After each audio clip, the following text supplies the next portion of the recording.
Ready.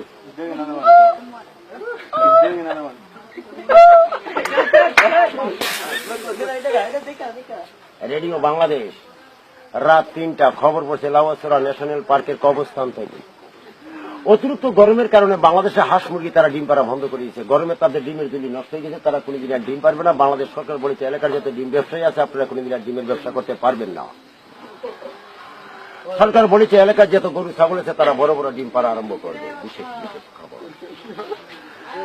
এই বানুগঞ্জ মাখন বাবুর দোকানের মাঝে একটা সিঙ্গারা ব্রাস্ট সাইটে রিক্সা ড্রাইভার সাইটে সিঙ্গি ড্রাইভার মারা গেছে। যেগুলো মারা গেছে এগুলো হসপিটালে ভর্তি করছে, যেগুলো আহত এগুলো মাটি দিছে।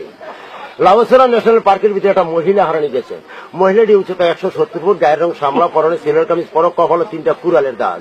মহিলাটি সন্ধান যে বলতে পারে সরকার ওনাকে 3030 টাকা পুরস্কার প্রতি মাসে মাসে ঢাকা এয়ারপোর্ট থেকে 25 পয়সা করে আনতে হবে। বিশেষে বিশেষ খবর, লাউয়াছড়া ন্যাশনাল পার্কের ভিতরে যত বুড়া মানুষ আছেন আজকে দিনের ভিতরে বিয়ে শাদীর কাম শেষ করেন, আগামীকালকে আর বিয়ে শাদী করতে পারবেন না। বানুগঞ্জ রেল স্টেশন জয়ন্তিকা গাড়িটি দাঁড়ানোর সাথে সাথে ডেঙ্গু মশার লাঠি মেরে 3টা কম্পার্টমেন্ট লাইন থেকে আউট করে ফেলেছে। এই কম্পার্টমেন্টের ভিতরে 12,000 মশা 12,000 তেলিপোকা আছে বলে আশা করা যাচ্ছে এবং ইঞ্জিনটি চুরি হয়েছে। আদমপুর সাদার বান্দাবির খবরে ইঞ্জিনটি পাওয়া গেছে। দলাই নদীর উপরে পানির উপরে আগুন লাগিয়া পানি জ্বলিয়া সরকার মাছের কোনো ক্ষতিগ্রস্ত হয় না বলে কমলগঞ্জের সংবাদদাতা বলেছেন।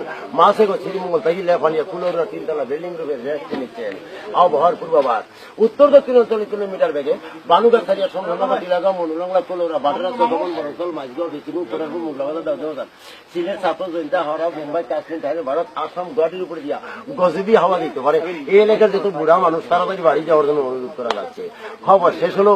এই খবর আবার শুনতে পারবেন আগামীকাল রাত 13:30টায়। খোদা হাফেজ বাংলাদেশ। আসসালামু আলাইকুম, আদাব। আমি মদিনা ভাই।